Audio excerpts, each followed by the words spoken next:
ఆకాష్ చంద్రకాంత్ దగ్గర జాబ్లో చేరి 6 నెలలైపోయింది. ఈ 6 నెలల్లో ఆకాష్ ఇచ్చిన సలహాల వల్ల చంద్రకాంత్ చాలా సక్సెస్ అయ్యాడు. చంద్రకాంత్కి ఆకాష్ మీద విపరీతంగా నమ్మకం పెరిగిపోయింది. అదే సమయంలో ఆకాష్ చేతి మీద ఉన్న పుట్టుమచ్చ గురించి గుర్తు చేసుకోవడానికి తెగ ట్రై చేస్తున్నాడు చంద్రకాంత్. కానీ అతనికి ఇంకా అది ఎక్కడ చూశాడో గుర్తురాలేదు. ఈ మధ్యలో చంద్రకాంత్ ఐశ్వర్యకి పెళ్లి సంబంధాలు చూడడం మొదలుపెట్టాడు. ఎన్నో పెద్ద పెద్ద బిజినెస్ మ్యాన్ కొడుకుల సంబంధాలు వచ్చినా చంద్రకాంత్కి మాత్రం ఏదో ఒక కారణంతో ఐశ్వర్యకి వాళ్ళెవరూ కరెక్ట్ అనిపించలేదు.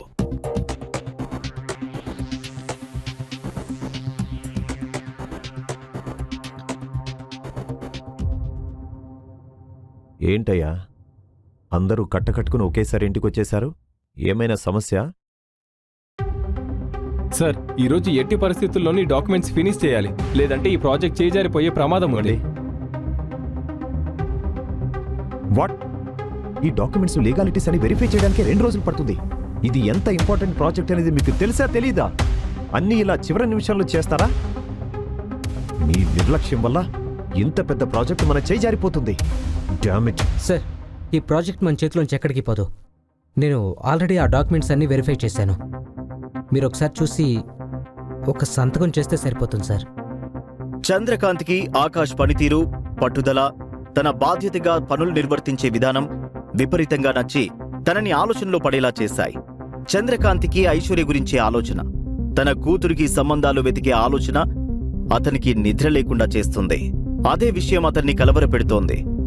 చంద్రకాంత్కి కూతురు ఐశ్వర్య ఇంకా ఆకాష్ ఫేస్లు పదే పదే కనిపిస్తూ ఉన్నాయి. అతనికి ఆకాష్ చేతి మీద ఉన్న పుట్టుమచ్చ పదే పదే కనిపిస్తోంది. అది తనకి ఎక్కడో ఇంతకుముందు బాగా దగ్గరగా చూసినట్టు అనిపిస్తోంది. ఆ మచ్చ గురించిన ఆలోచనతో ఉండగా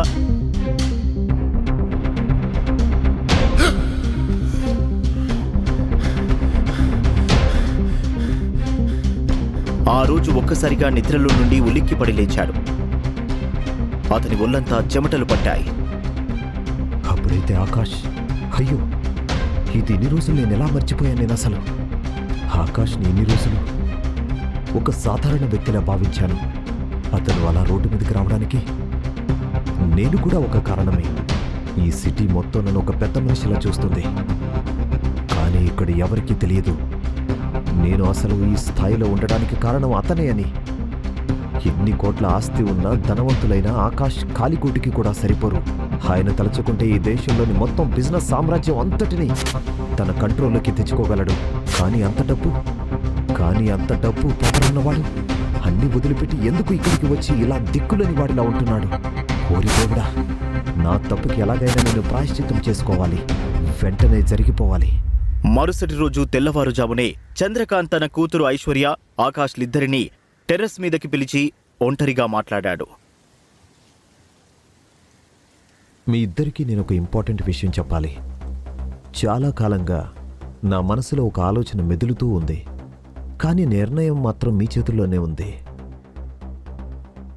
నేనేమైనా తప్పుగా మాట్లాడితే మీరేమనుకోకండి. అయ్యో సార్, అంత పెద్ద పెద్ద మాటలెందుకు? మీరు ఏం చెప్తే అది నేను చేస్తాను. పర్వాలేదు డాడీ, ఏంటో చెప్పు.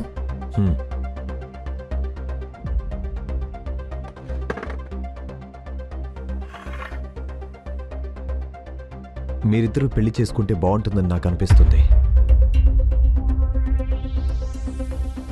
ఏంటి ఈయన ఇలా అడుగుతున్నాడని తప్పుగా అనుకోవద్దు. నేను బాగా ఆలోచించే ఈ డెసిజన్ తీసుకున్నాను. అదేంటంటే, నా కూతురికి కావాలంటే నేను ఎంత పెద్ద సంబంధమైనా తీసుకొచ్చి పెళ్లి చేయగలను. కానీ ఆకాష్ లాంటి వాడిని మాత్రం తీసుకురాలేనమ్మా. ఆకాషే నీకు సరైన వాడని నా అనుభవంతో చెప్తున్నాను. నాకు చాలా నమ్మకం ఉంది. అదేంటంటే, నేను చెప్తున్నాను కదా అని మీరు దాన్ని అంగీకరించాలని ఏం లేదు. మీకు సరైనది అనిపిస్తేనే ఒప్పుకోండి. కానీ నేను చెప్పేది మాత్రం నిజం. నీలాంటి వాడిని మాత్రం నా కూతురికి నేను తీసుకురాలేను.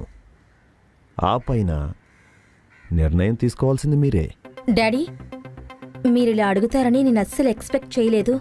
నేను ఎప్పుడూ మీ నిర్ణయాల్ని గౌరవించాను. చిన్నప్పటి నుంచి మీ సంతోషమే నా సంతోషం అనుకునేదాన్ని. కానీ నేనెప్పుడూ ఆకాష్ని ఆ దృష్టితో చూడలేదు. కానీ ఇప్పుడు కూడా మీ నిర్ణయాన్ని కాదనలేను. ఆకాష్కి పెళ్లి ఓకే అయితే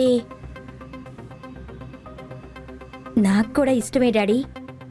సార్, నాకు నాన్న వాళ్ళు లేరు. నా సొంతం అనుకున్న వాళ్ళు కూడా దూరం అయిపోయారు. ఎందుకు మీరు నన్ను నమ్మి మీ కూతుర్నిచ్చి పెళ్లి చేయాలనుకుంటున్నారో నాకు తెలియదు సార్. నేను తగిన వాడినో కాదో కూడా తెలియదు. అలానే మీ నిర్ణయం నేను వ్యతిరేకించలేను సార్. మీ అమ్మాయి ఐశ్వర్య చెప్పినట్టు నేను కూడా తనని ఎప్పుడూ ఆ దృష్టిలో చూడలేదు.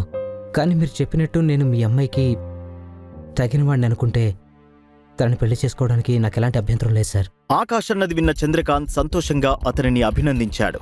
వెంటనే ఇంట్లోకి వెళ్లిన చంద్రకాంత్ తను తీసుకున్న నిర్ణయం గురించి పద్మావతి మరియు మీరాకి చెప్పాడు. వెంటనే ఎవరో ముక్కు మొహం తెలియని ఈ బికారిగాడికి ఉద్యోగం ఇవ్వడమే మాకిష్టం లేదు.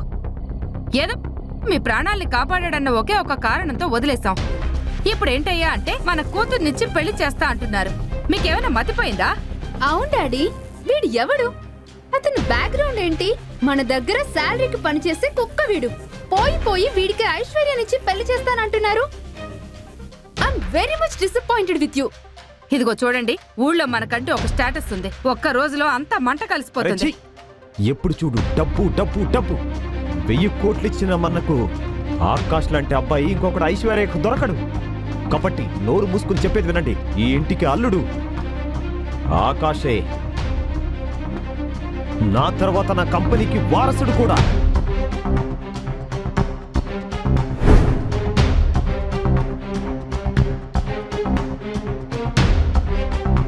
So mind it. ఈ విధంగా ఈ ఇంట్లో ఎవరైనా ఇంకోసారి ఆకాష్ గురించి తప్పుగా మాట్లాడటం కానీ అవమానించడం కానీ చేశారో అంటూ కోపంగా చంద్రకాంత్ తన గదిలోకి వెళ్ళాడు. చంద్రకాంత్ కోరుకున్నట్టుగానే ఆకాష్ ఐశ్వర్యల పెళ్లి గ్రాండ్గా జరిగిపోయింది. తనకు మాత్రమే తెలిసిన ఒక రహస్య కారణంగా ఆకాష్కి తన కూతురునిచ్చి పెళ్లి చేశాడు చంద్రకాంత్. కానీ ఎవరికీ తెలియని విషయమేంటంటే ఆకాష్కి కూడా ఐశ్వర్యని పెళ్లి చేసుకోవడానికి ఒక బలమైన కారణముంది. దాని మూలంగానే ఐశ్వర్యకి ఒక స్నేహితుడిగా మాత్రమే ఉంటున్నాడు ఆకాష్. ఐశ్వర్య కూడా ఆకాష్ని అర్థం చేసుకుని మౌనంగా ఉండిపోయింది. వారిద్దరి పెళ్లి అయి ఇప్పటికే 2 ఏళ్లు కావస్తోంది. కొన్నాళ్లకి ఐశ్వర్య చెల్లెలు మీరాకి కూడా ఒక పెద్ద కోటీశ్వరుల కుటుంబంలోని అబ్బాయితో పెళ్లి జరిగింది. ఇన్నేళ్లలో ఏం మారినా మారకపోయినా ఆకాష్ గురించి పద్మావతి మీరాల ఆలోచనలు, వారి చిన్న చూపు మాత్రం మారలేదు. ఈ 2 ఏళ్లలో ఆకాష్ ఎన్నో అవమానాలను ఎదుర్కొన్నప్పటికీ చంద్రకాంత్ మరియు ఐశ్వర్యల కోసం ఆకాష్ అదంతా భరించాడు. ఈ రోజు కూడా ఆకాష్ తన భార్య ఐశ్వర్య కోసం మీరా వాళ్ళ ఫంక్షన్కి అటెండ్ అయ్యాడు. సరిగ్గా అదే సమయంలో అక్కడికి గెస్ట్గా వచ్చిన మినిస్టర్ ఆకాష్ని చూసి ఒక్కసారిగా ఆశ్చర్యపోయాడు. ఎంతో గౌరవంగా ఆకాష్ చేతులు పట్టుకుని వినయంగా పలకరిస్తాడు. ఇది చూసిన మీరాకు ఒక్కసారిగా షాక్ కొట్టినట్లు అయింది. జనాల్లోంచి ముందుకు వచ్చి మంత్రి గారి వైపు ఆశ్చర్యంగా చూస్తూ, సార్, మీరు మా చీఫ్ గెస్ట్. మీరు ఇలాంటి చీఫ్ ఫెలోస్ తో మాట్లాడుతున్నారేంటి? He's just servant. నోర్బోయ్, ఎవరి గురించి మాట్లాడుతున్నావో తెలుసా? అతని వల్ల నేను ఈరోజు ఈ స్థాయిలో ఉన్నాను. నాకు మీరెంత మర్యాద ఇస్తున్నారో అంతకు 100 రెట్లు ఆకాష్ సార్కి ఇవ్వాలి మీరందరూ. అర్థమైందా? ఆకాష్ సార్ నన్నే కాదు, నా లాంటి ఎంతో మంది రాజకీయ నాయకులను, వ్యాపారవేత్తలను సృష్టించారు.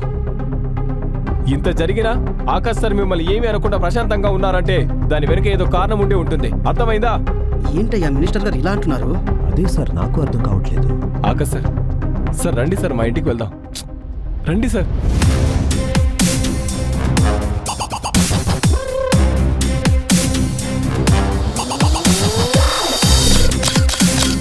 అక్కడ జరిగింది ఏంటో అర్థం కాక మీరాతో పాటు అక్కడ ఉన్న వాళ్ళంతా నోరెళ్లబెట్టి చూస్తున్నారు.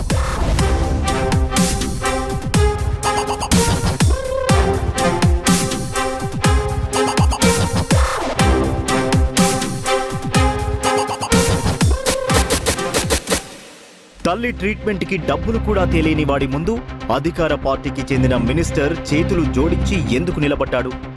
ఆకాష్ కుడి చేతిపై ఉన్న పుట్టుమచ్చ వెనుక రహస్యం ఏంటి? ఏ కారణం చేత చంద్రకాంత్ తన కూతురుని ఆకాష్కిచ్చి పెళ్లి చేశాడు? ఆకాష్ ఐశ్వర్యని ఏ కారణంతో పెళ్లి చేసుకున్నాడు? ఇంత అవమానం జరిగినా ఇప్పటి వరకు ఆకాష్ అసలు నిజాన్ని ఎందుకు బయటపెట్టలేదు?